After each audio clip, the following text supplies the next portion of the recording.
धन्यवाद करता हूं।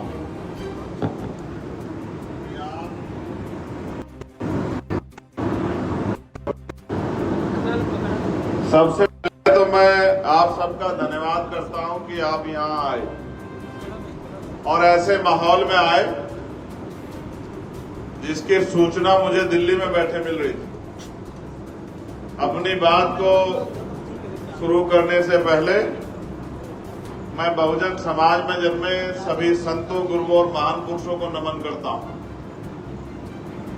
मेरे दाईं तरफ जितने महान पुरुषों की तस्वीर लगाई गई हैं और मेरे बाईं तरफ भी और यहां सामने भी, ये सब वो महापुरुष है जिन्होंने अपने जीवन में बहुत सारे अन्याय, जुल्म, तकलीफें सही। कोई एक दिन में महापुरुष नहीं बनता और कोई जीते जी भी महापुरुष नहीं बनता। महापुरुष बनने के लिए अपना सुख चैन त्यागना पड़ता,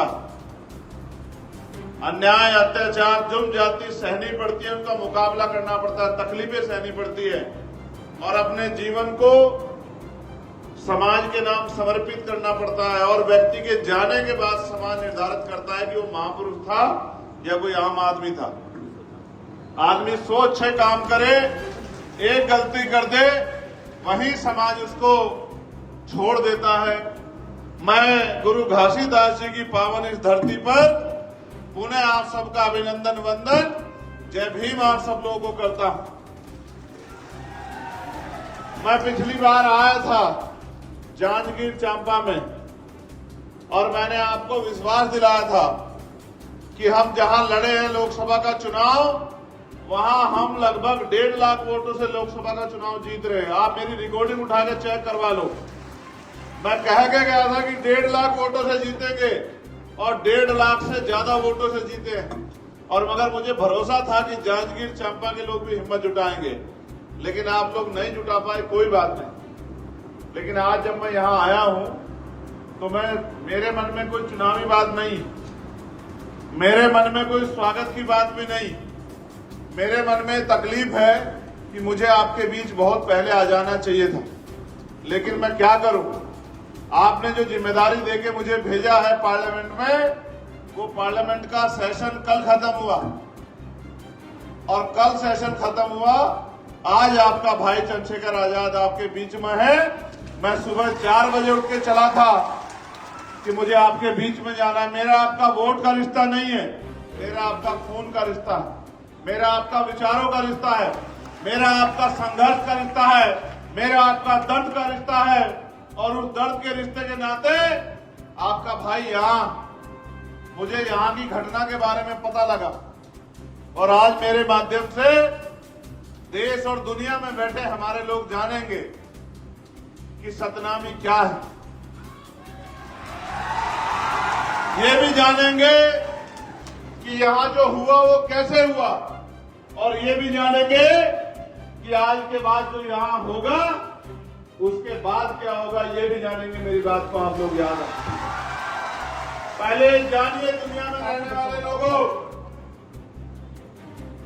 कि बहुत लंबे समय पहले गुरु घासीदास जी ने मन का एक समान, मानव मानव एक समान का नारा देके और टूटे हुए, बिखरे हुए समाज को जोड़ने के लिए इस सतनामी पंथ की नींव रखी। और ये एक ऐसा पंथ है जो सिर्फ प्रेम की भाषा समझता है, जो सिर्फ प्रेम करता है, सम्मान करता है, जिनका झंडा भी सफेद रंग का है और सफेद रंग जो निशानी है वो अहिंसा की निशानी है, वो निशानी है भाईचारे की।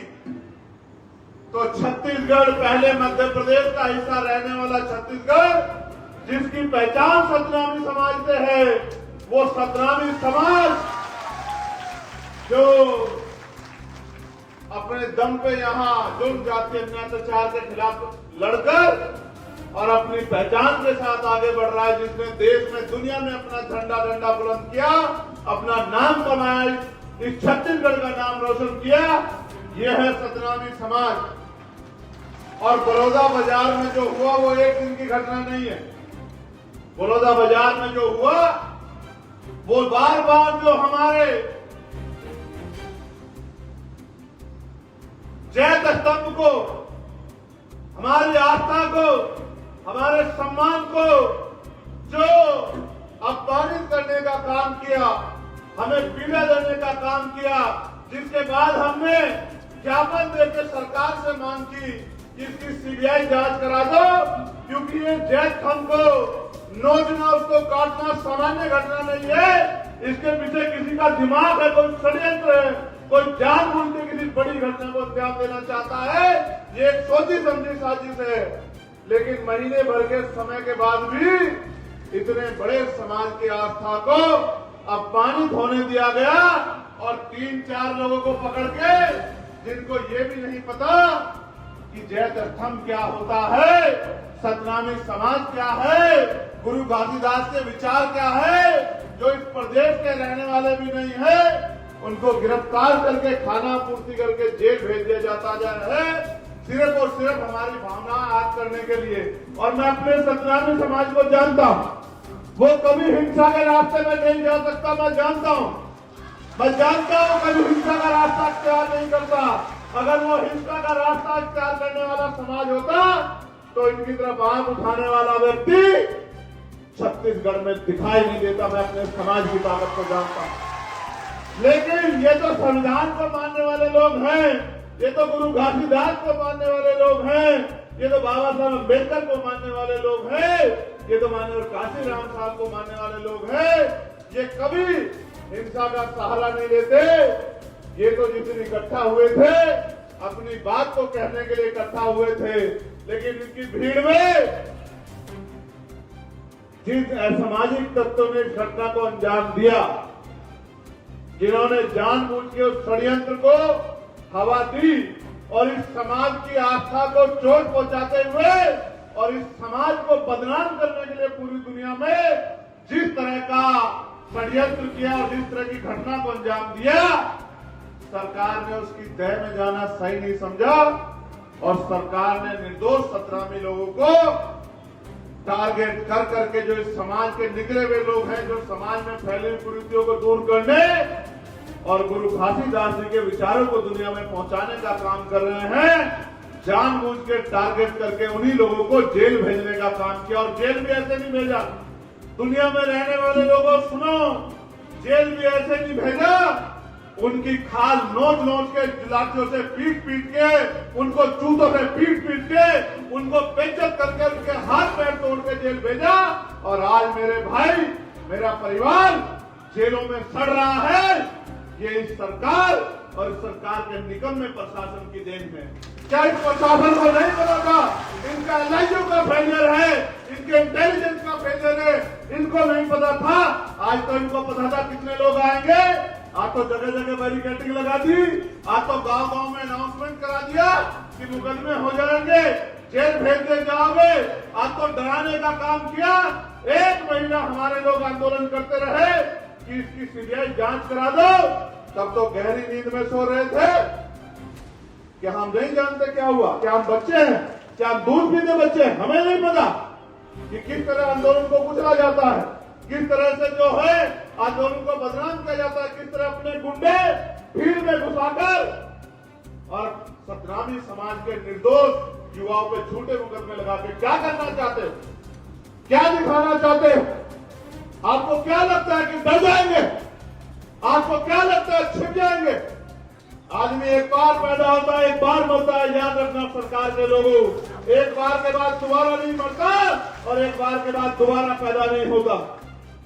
मैं आपसे भी कहना चाहता हूं, बुज़दिल तो नहीं हो, बहादुर लोगों, क्या हो गया तुम्हें? किस बात से डर रहे हो? जेल तो क्रांतिकारियों का कहना होती है। और याद करो, यह मुल्क जब आजादी पाया तो कितने लोगों ने शहादत दी, कितने क्रांतिकारियों ने शहादत दी, कितने लोगों ने जेल काटी। किस चीज से डर रहे हो? मैं तुम्हारे सामने खड़ा हूं, चंद्रशेखर आजाद, जिसने दिल्ली की तिहाड़ भी 2 बार काटी और 16 महीने जेल काटी, जिसके शरीर में इतनी हड्डियां नहीं, उतनी लाठियों से उसको पीटा गया, पैरों के नखून खींच दिए गए, दांत तोड़ दिए गए, रीढ़ की हड्डी में गैप कर दिया गया, फिर भी नहीं मरा। क्योंकि संघर्ष करने वाला व्यक्ति मरता नहीं है, संघर्ष करने वाला अमर होता है और उसके जाने के बाद दुनिया उसको याद रखती है। आज हमारे प्रदेश अध्यक्ष राजकुमार जांगड़े जी यहाँ नहीं है। वो बेचारे पहले उनको एक्सीडेंट हो गया, बड़ी मुश्किल से उसकी जान बची आपकी प्रार्थनाओं से, गुरु घासीदास जी के आशीर्वाद से। फिर उसको दोबारा से चोट लग गई। वो किसी तरह से, उसको पता था कि उसके ऊपर शिकंजा कसा जाएगा। वो निर्दोष व्यक्ति किसी तरह से यहां से चला गया। उसको पकड़ के लेके आए। जिस दिन मैंने घोषणा करी कि मैं आने वाला हूं, इनको पता था कि राजकुमार जांगड़े और भीम आर्मी के लोग यहां रहेंगे तो लाखों लोग जुटेंगे और आपको जवाब देना भारी हो जाएगा। अभी मैं जब यहां आया तो मुझे बताया कि उसके पिताजी आए। ये राजकुमार जी के पिताजी हैं। ये सिर्फ राजकुमार के पिताजी नहीं है, ये मेरे भी पिताजी हैं, चंद्रशेखर आजाद के भी, क्योंकि वो हमारा नेता है यहाँ। वो हमारे लिए और आपके लिए 24 घंटे 7 दिन खड़ा रहता है। वो अपनी जान की परवाह नहीं करता। वो मेरा बहादुर सिपाही है। आज इनकी आंखों में आंसू देख के मुझे बड़ी तकलीफ हो रही। मैंने इनसे भी कहा कि क्रांतिकारियों के पिता आंसू नहीं बहाते, ये उनके संघर्ष का भी अपमान होता है। याद करो शहीद आजम भगत सिंह को जब फांसी की सजा हुई थी तो उन्होंने अपने पिता को, उनके पिता ने एक लेटर लिख दिया था अंग्रेजों को कि उनकी सजा माफ कर दी जाए, तो वो अपने पिता से लड़ पड़े थे। उन्होंने अपने पिता से कहा कि आपको कोई अधिकार नहीं है मेरी जंग में कूदने का, मुझे अपमानित करने का। उन अंग्रेजों के सामने, जिनके सामने मैं प्राणों की बाजी लगा रहा हूं, उनके आगे झुकने का, गिड़गिड़ाने का आपको कोई अधिकार नहीं है। मेरे संघर्ष को कमजोर मत करो। मैं आपसे भी कह रहा हूं, मैं वचन देके कहता हूं, मेरा वचन अटल है, याद रखना। मैं सरकार से कह रहा हूं, प्रशासन कराओ जेल बड़ी, छत्तीसगढ़ की जेल बड़ी कराओ। हम देखेंगे कितने लोगों को आप जेल भेजेंगे। हम आपकी हिम्मत देखने का काम करेंगे आप यहाँ। और इसको आप आग्रह मत समझना। ये मेरी चेतावनी है सरकार को कि अगर वो गुंडागर्दी पे उतर आई है, अगर वो तानाशाही पे उतर आई है, अगर वो सत्यावी समाज को कुचलने पे उतर आई है, तो उसका जवाब देने के लिए चंद्रशेखर आजाद है। करो मुकाबला, हम लोग तुम्हारा मुकाबला करेंगे। मैं आज आया ये देखने के लिए क्या चल रहा, तो मैंने देखा 14 FIR, 153 लोगों को गिरफ्तार किया गया। कितने निर्दोष लोग हैं किसी को नहीं पता। उसका उदाहरण है ये बहन बैठी है जिनके पति पत्रकार हैं। इनका नाम है उमा पुरेना, ग्राम कुसमी, थाना पलारी। इनके पति मीडिया में हैं। इन्होंने पूरे डॉक्यूमेंट लगाए हैं। मीडिया के साथी भी देख ले। उस बेचारे पत्रकार को उठा के जेल में भेज दिया क्योंकि कोई इनकी सच्ची आवाज बाहर ना पहुंचा दे, कोई जो अन्याय हुआ उसको बाहर तक ना पहुंचा दे। इनको लगता है कि ये जुर्म यहीं बंद हो जाएगा, नहीं होगा बंद। ऐसी कितनी एप्लीकेशन मेरे पास हैं जो निर्दोष लोग हैं जिनको पकड़ के जेल में डाल दिया है। छत्तीसगढ़ सरकार को ये लगता है कि ये जानवर हैं, गूंगे बहरे लोग हैं, ये गाय बैल बकरी है, इन पे जुल्म करो, लाठी बजाओ, इनकी खाल खींच लो, इनको जेल में ठूर दो, कोई नहीं पूछेगा। गिरफ्तारी कर रहे हैं। कानून ये है कि 24 घंटे के अंदर आपको उनके परिवार को इन्फॉर्म करना पड़ेगा। जिसके बच्चे को आपने गिरफ्तार किया है, जिस जेल में भेज रहे हो, आपको उनके परिवार को इन्फॉर्म करना पड़ेगा। कुछ नहीं कर रहे हैं। मैं तो खाकी वर्दी वालों के लिए आवाज उठा रहा हूं कि इनको 8 घंटे की ड्यूटी कर दो। इनको बहुत तकलीफ सहनी पड़ती है, लेकिन आप भी सोचो, आपके भी परिवार हैं। जब आप पीड़ित होंगे तो चंद्रशेखर आजाद आपके साथ खड़ा होगा, खाकी वर्दी वालों मेरे भाइयों। लेकिन जब आप जुल्म करोगे तो ये सत्ता आपको नहीं बचा पाएगी। मेरी बात को याद रखना। सुप्रीम कोर्ट तक खींच के ले चलूंगा, सुप्रीम कोर्ट तक खींच के ले चलूंगा, बताऊंगा किस तरह कानून की धज्जियां उड़ाई जाती है। याद रखना मेरे लोगों, मैं वचन देकर कह रहा हूं, एक अधिकारी को नहीं छोड़ेंगे जिसने संविधान का उल्लंघन किया, कानून का उल्लंघन किया। याद रखना, मरे हुए लोग नहीं है, सड़कों पे नहीं है, पार्लियामेंट में भी है। और वचन देकर कहता हूं, जिस दिन दोबारा सेशन चलेगा इसी महीने में, सबसे पहले यही मुद्दा सदन में उठेगा और सरकार से जवाब मांगा जाएगा कि ये जो वर्दी पहने लोग हैं, जो हमारी तनख्वाह, हमारे पैसे से तनख्वाह पाते हैं, इनको सरकार हम पे जुल्म करने के लिए क्यों यूज कर रही है? क्या कानून नहीं जानते हो? क्या आपको नहीं पता है कि जिन परिवारों के बच्चों को आपने उठाया इन्फॉर्म करना पड़ेगा? क्या आपको नहीं पता है कि निर्दोषों को जेल नहीं भेज सकते हैं? क्या आपको नहीं पता है कि जानबूझ के इतने बड़े समाज को नहीं कुचल सकते हैं, उनकी भावनाओं को नहीं कुचल सकते हैं? क्या क्या नहीं पता? आपको सब पता है, लेकिन आप सत्ता के आगे कमजोर पड़ गए हो। मैं आपको बल देने के लिए आया हूं कि घबराओ मत पुलिस के साथियों, मैं आपके साथ हूं, ईमानदारी से काम करो। लेकिन याद रखो, आपके भी परिवार हैं। कल जब अपने बच्चों में जाओगे तो कैसे उनसे आंखें मिलाओगे? जब किसी गरीब के बच्चे को, निर्दोष को पीट पीट के जेल भेजोगे, कैसे आंख मिलाओगे?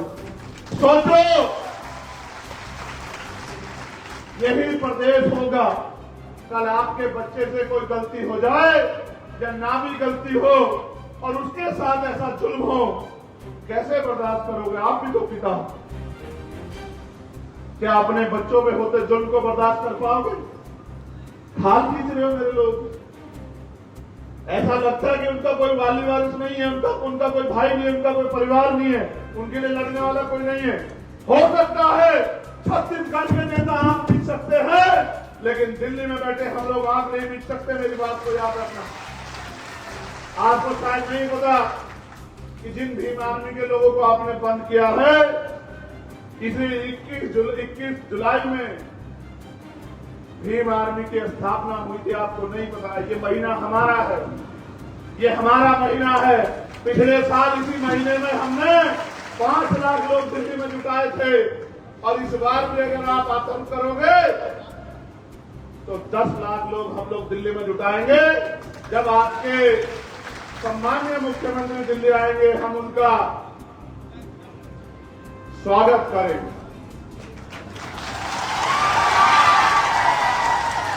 हम यहां से जब जाएंगे तो देश के गृह मंत्री जी को भी अवगत कराएंगे कि उनकी सरकार वहां क्या कर रही है, उनकी सरकार वहां किस तरह जुल्म कर रही है। और अगर वो भी हमारी बात नहीं सुनेंगे तो सड़कें सुनेंगे हमारी बात, क्योंकि हम भीम आर्मी आजाद समाज पार्टी को, ताकत को जानते हैं। और हम ये भी जानते हैं कि लोकतंत्र है, लोकतंत्र में जिनके पास लोग होते हैं उनकी सुनवाई तानाशाह को भी करनी पड़ती है। आप ये बताओ, ऐसा क्या हुआ कि एसपी दफ्तर में आग लगी और सिर्फ आबकारी की फाइल ही चली? ऐसा क्या हुआ? बाहर आग नहीं लगी और अंदर आग लग गई। ऐसा तो नहीं कि दफ्तर में बैठ के कोई आदमी आग लगा रहा हो। ऐसा तो नहीं कि दफ्तर में बैठ के कोई आग लगा रहा हो, अपने किसी माफिया साथी को बचा रहा हो, किसी की मदद कर रहा हो, किसी को जेल जाने से बचा रहा हो, किसी से कुछ सुविधा लाभ लेकर गरीबों के बच्चों को फंसा रहा हो। ऐसा तो नहीं है। कहां था इंटेलिजेंस? कहां था LIU? कहां थी पुलिस? कहां था प्रशासन? इतने लोग आए थे, क्यों नहीं बात करी? जिलाधिकारी मौके पे क्यों नहीं पहुंचा? आज इतनी फोर्स लगाई है, अगर इतनी फोर्स उस दिन लगाई होती तो पत्ता भी नहीं हिलता। और इतने लोग यहाँ हैं, बताओ पत्ता कहां हिल रहा है? इनमें से कौन ऐसा है जो किसी को बुरा कह रहा है? लेकिन बुरा तो उस दिन भी नहीं कह रहा था। ये तो सत्ता और विपक्ष की मिली भगत थी, जिसमें मेरे लोग पिस गए। जो बेचारे गुरु घासीदास जी के सम्मान में, जो सतनामी समाज के सम्मान में गए थे, वो बेचारे पिस गए। और वो नौजवान पिस गया जो समाज को परिवार से भी बड़ा मानकर एडी चोटी का जोड़ लगाकर पूरे प्रदेश में जुल्म जाति के खिलाफ लड़ रहा है। मैं समझता हूं क्योंकि हम सत्ता के खिलाफ मजबूती से लड़ रहे हैं, इसलिए जानबूझ के हमारी लड़ाई को कमजोर करने के लिए हमारे नेताओं को टारगेट किया गया है। विश्वास करो, सबसे ऊपर है कानून और कानून से ऊपर है संविधान। कोई संविधान से बाहर नहीं है। अगर मुख्यमंत्री अपराध करेंगे तो कानून उनको भी सजा देगा और अगर गृह मंत्री अपराध करेंगे तो कानून उनको भी सजा देगा। सतनामी समाज था, सतनामी समाज है और सतनामी समाज अनंत अनंत तक रहेगा। ये गलतफहमियों को दिल में रखना। मैं आज राज्यपाल जी से भी मिला था, मैंने उनको भी ज्ञापन दिया। उन्होंने मुझसे कहा कि भाई घटना बड़ी चिंताजनक है, दफ्तर में आग लगी है। तो मैंने कहा तो आग लगाने वालों को गिरफ्तार करो, आग बुझाने वालों को गिरफ्तार मत करो। मैं तो आपसे कह रहा हूं, जिसने आग लगाई है आप सीबीआई जांच कराओ इस घटना की, उस पर कड़ी से कड़ी कार्रवाई करो। लेकिन जिन लोगों ने अपने सम्मान आत्मसम्मान की लड़ाई लड़ने के लिए जो वहां गए थे, उन लोगों पर झूठे मुकदमे लगाकर जेल में डालने का या उनको उनकी हिम्मत को तोड़ने का काम मत करो। मैं उनको ज्ञापन दे के आया हूं और मैं फिर आपसे कह रहा हूं कि आपको लगता है हम लोग कमजोर हैं? दोनों हाथ जोड़ के बताओ कि आपको लगता है हम लोग कमजोर हैं? हम चुप इसलिए है, हम ये जुल्म इसलिए सह रहे हैं। मैंने वीडियो ट्वीट की थी, यही सब बहादुर लोग थे, अलग अलग वर्दी वाले लोग जो लातों से पीट रहे थे। वकील है, कितने मेडिकल हैं आपके पास? कितने लोगों पे 307 लगाई? कितने लोगों को चोट आई? एक आदमी को चोट लगी, 10 आदमी को चोट लगी, 100 लोगों ने चोट मारी कि 307 का मुकदमा दर्ज कर दिया। और आप लोगों ने जो किया, आपकी वीडियो एविडेंस नहीं है क्या कि आप जूतों से पीट रहे, गिरा गिरा के लाठियों से पीट रहे? आपको किसने दिया पीटने का? पुलिस का काम पीटना कब से हो गया? किसने अधिकार दिया? कौन से एक्ट में लिखा कि पुलिस पीटेगी? गुंडागर्दी करते, गुंडागर्दी करोगे, जुल्म करोगे, लगता है इनका कोई इनकी आवाज उठाने वाला नहीं। गलत है, गलत को गलत कहना सीखो। और संविधान की शपथ लेकर आपने जब ये नौकरी ज्वाइन की थी तो याद करो, किसी नेता के पैसे नहीं मिली नौकरी, आपके संघर्ष से मिली है। और आज इतना जमीन मर गया कि आंखें बंद करके जुल्म कर रहे। याद रखना, यहां जुल्म कर लोगे, लेकिन यहां से ऊपर भी एक अदालत है, उस कुदरत की अदालत जो सब देख रही है। आपके किए हुए कार्य उस कुदरत को दिखते हैं। मैं आपसे नाराज नहीं हूं, इसलिए क्योंकि पुलिस तो सरकार की होती है। मैं तो खुद से नाराज हूं कि हम यहां इतने ताकतवर नहीं है कि आपका ट्रांसफर पोस्टिंग कर सकें। हम यहां इतने ताकतवर नहीं कि आपको सस्पेंड कर सकें। हम यहां इतने ताकतवर नहीं कि आप पर मुकदमा लगा के आपको जेल भेज सकें। हम अभी इतने ताकत नहीं है पॉलिटिकली, लेकिन आपको क्या लगता है हम तो वहां भी उतने ताकतवर नहीं थे जहां हम ताकतवर बने। आपको क्या लगता है कि हम हमेशा ऐसे रहेंगे? आपको क्या लगता है आपके दिए हुए जख्म हम भूल जाएंगे? नहीं, बिल्कुल नहीं भूलेंगे। हम अपनी पीठ पे पड़ी लाठी को भूल सकते हैं, लेकिन अपने समाज की पीठ पे पड़ी लाठी को कभी नहीं भूल सकते। मेरी बात को आप याद रखना। हम जानते हैं कि हम कमजोर हैं राजनीतिक रूप से। जब आपकी लाठियां हमारे खिलाफ उठती हैं तो नहीं सोचती। आपके आदमी को तो पत्थर लगा भाइयों, हमें तो पूछे रखने में मारा जाता है, हमें तो घोड़ी पे बैठने में मारा जाता है। आपको तो पत्थर लगा, आप तो घायल हुए। मैं उसको भी सही नहीं मानता, मगर हमें तो मार के लटकाया जाता है भाई। हमें तो मटकी छूने में मारा जाता है। हम किससे नहीं लड़ते? हम तो अपने मुल्क में जुल्म सह रहे हैं। करोड़ों की आबादी होने के बाद भी इस देश का दलित, पिछड़ा, आदिवासी और अन्य धार्मिक अल्पसंख्यक जुल्म सह रहे हैं। हमारी मौलिक होती है भाई, हमें मारा जाता है, दाढ़ी रखने पे, टोपी पहनने में मारा जाता है, हमें आवाज उठाने में मारा जाता है। हम नहीं लड़ते, हम संविधान पे भरोसा रखते हैं। लड़ने वाले लोग होते तो आपकी हिम्मत नहीं होती हमारे पंडाल में घुस जाते, आपकी संख्या इतनी नहीं। लेकिन आप जानते हो, क्योंकि लंबे समय से इनके नेताओं ने इनको ठगाया है, तो आप इनको बेसहारा मानते हो। लेकिन अब ये बेसहारा नहीं है। अब इन पे एक मजबूत आवाज है, जो इनका नेता नहीं है, इनका भाई और इनका बेटा है, जो अपने प्राणों के बलिदान लगा देगा, लेकिन इनको कमजोर नहीं पड़ने देगा। मैं आपसे भी कहता हूं, हाथ जोड़ के कह रहा हूं, इसे मेरी विनती मानो कि इस जुल्म को बंद कर दो। इसमें सबकी भलाई, और जिन निर्दोषों को आपने गिरफ्तार किया है उनको छोड़ दो बिना शर्त के। इसमें सबकी भलाई, वरना फिर आंदोलन होंगे। और इस बार आंदोलन अगर छत्तीसगढ़ में हुआ तो उसका प्रचार करेगा चंद्रशेखर आजाद गांव-गांव घूमकर। उसका प्रचार करेगा भीम आर्मी का एक पदाधिकारी, आजाद समाज पार्टी का एक पदाधिकारी।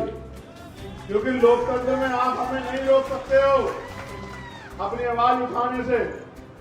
इसलिए मैं आपसे कहना चाहता हूं, जितना जल्दी हो सके किसी को खुश करने के लिए किसी पे जुल्म करना ये न्याय नहीं। न्याय का सिद्धांत तो ये कहता है कि 4 दोषी बच जाएं, लेकिन एक निर्दोष को सजा नहीं होनी चाहिए। लेकिन आप तो पहले से जज बन गए, जूते से मारते हो। हम तो वो हैं, उसका जूता बनाना जानते हैं। हमें जूते से मारते हो, मारो। आपके जूतों के दम भी देखेंगे। ये जूते भी हमारे लोगों द्वारा बनाए गए हैं, चिंता मत करो। उतार लो हमारी खाल उतार लो। हमें जूतों से मारो, हमें लाठियों से मारो, हमारी खाल खींच के जेल में बंद कर दो। हमारे लोगों का भी जमीन मर गया है, जो बाबा साहब अम्बेडकर के संविधान की वजह से समाज को मिले आरक्षण में नौकरी कर रहे हैं। हमारे नेताओं का भी जमीन मर गया है। 10 साल बाद भी हम लोग अपने मुल्क में जुल्म सहेंगे, हमारा सच। सुनो दुनिया में रहने वाले लोगों, हम इस देश में सुरक्षित नहीं है। मर गया, वो कहती मेरा बेटा शहीद हुआ। उसने दूसरा बेटा भी देश के लिए संघर्ष करे और बलिदान देने की नौबत आए। सतनामी समाज के लोगों, क्या हो गया तुम्हें?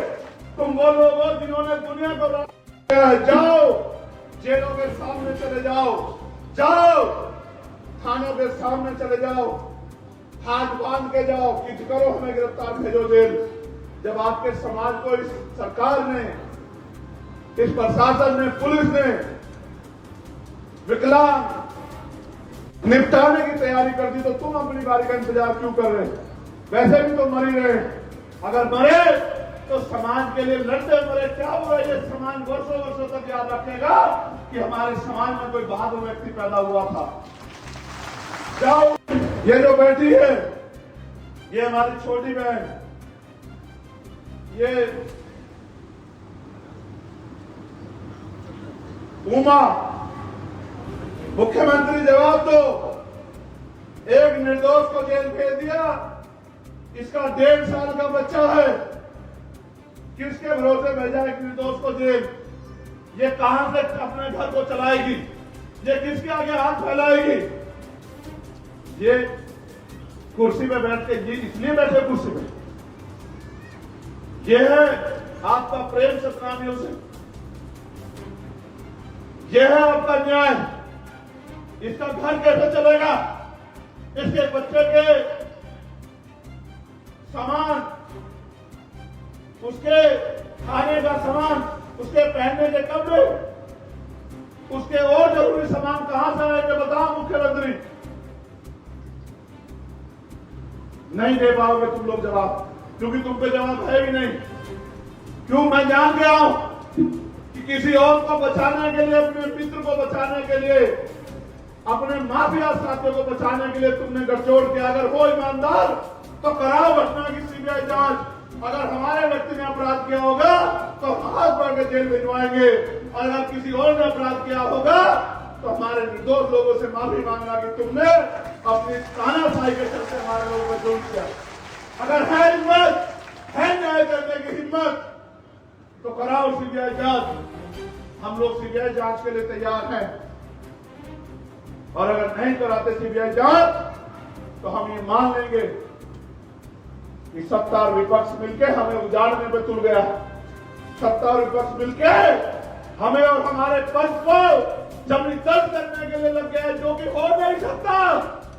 सतनाम थे, है और रहेंगे।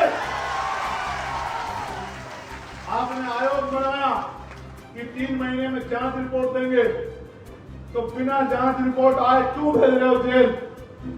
क्यों निर्दोषों को बलि चढ़ा रहे हो?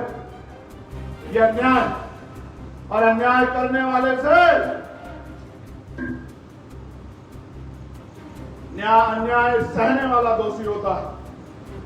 ये बाबा साहब ने कहा है कि अन्याय करने वाले से अन्याय सहने वाला दोषी होता है। करो भी आदमी के लोगों पे जुल्म, जो बचे हुए जिनकी लिस्ट बनाई है तुम्हारे नेताओं ने दिए बना के, उनको जेल भेज दो। करेंगे तुमसे मुकाबला, और ऐसा मुकाबला करेंगे संख्या के आधार पे। ये आंदोलन तुम्हें जीवन भर याद रहेगा। मेरी बात को भी याद रखना जब तक रहोगे।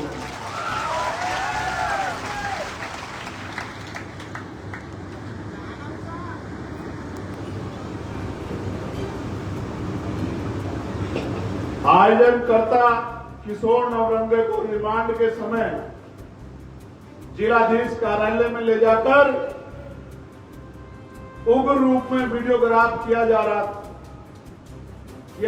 था। पुलिस ने उन्हें थाना बलौदा बाजार रिमांड में रखा। जब रिमांड में रखा उस समय पुलिस द्वारा मारपीट व मानसिक प्रताड़ना में गाली गलौज, गुरु घासीदास बाबा जी का अपमान व सतनामी समाज का अपमान किया जा रहा था। ये स्वीकार नहीं होगा भाई। करोगे तो ये स्वीकार नहीं होगा।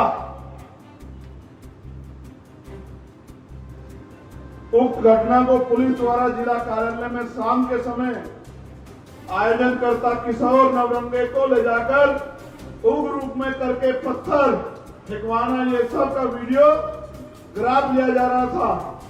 इसका मतलब सब कुछ प्लान किया गया है, सब कुछ तैयार किया गया है। जानबूझ के षड्यंत्र करके सतनामी समाज को देश और दुनिया में बदनाम करने का एक षड्यंत्र किया गया है। इसलिए मैं पुनः मुख्यमंत्री जी से मांग करता हूं कि वो सीबीआई जांच कराएं और दूध का दूध और पानी का पानी होने दे। जिसने अपराध किया उसको सजा मिलनी चाहिए, लेकिन उसकी आड़ में निर्दोषों को बलि पर नहीं चढ़ा जा सकता। मैं जितने परिवारों के बच्चे जेलों में हैं, मैं उनको विश्वास दिला कहता हूं कि मुझे बस 10 दिन चाहिए। मैं देश भर में अपनी तैयारी करूंगा और अगला आंदोलन जो पिछली बार दिल्ली में हुआ था वो इस बार दिल्ली में नहीं होगा, वो छत्तीसगढ़ में होगा। छत्तीसगढ़ को भी पता लगनी चाहिए, और वो आंदोलन में अनिश्चितकालीन होगा। और वो आंदोलन तब तक चलेगा जब तक ये जुल्म खत्म नहीं होगा। आप यहां पहुंचे, किस तरह आपको डराया गया मैं जानता हूं, किस तरह बैरिकेडिंग लगा के नाम पते लिख के आपको कमजोर करने की साजिश रची गई। लेकिन यहीं से अंदाजा लगा लो, प्रशासन और पुलिस के लोगों, इतने डराने के बाद भी अगर मेरी एक आवाज पे इतने हजार लोग यहां इकट्ठे हो सकते हैं, तो जिस दिन मैं खुद यहां आंदोलन को नेतृत्व करने के लिए प्रचार प्रसार करूंगा, उस दिन छत्तीसगढ़ में कितना बड़ा आंदोलन होगा, इस बात को समझो। हम तो जुल्म सहने के आदी हो गए। लेकिन मैं समझता हूं कि हर चीज का अंत होता है, इस जुल्म का भी अंत होगा। मैं पुनः आप सबका धन्यवाद करता हूं